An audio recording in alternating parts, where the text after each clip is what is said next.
It was all or nothing for me at any point. If I could stand and be there, I was giving it everything. For me, I'm one of those fighters where, I've been over with the Cubans in Miami and all that. They tend to be able to just roll at a pace and box and take their time and dance with the music. And there's always a beat in the background going, doof, chick, doof, chick.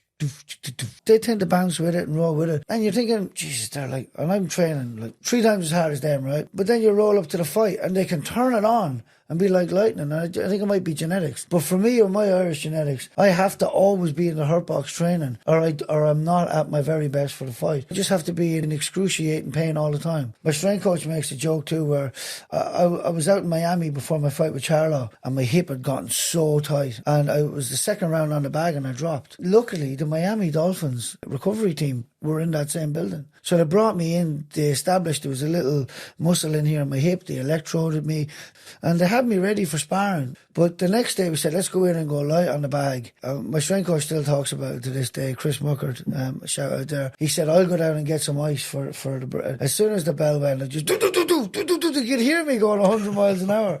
But that's the way it is for me, and that's how I was tuned to be. And I suppose if it's not like that, I would never have been who I was. These are all the things that people don't understand the way a fighter is, especially the way I was.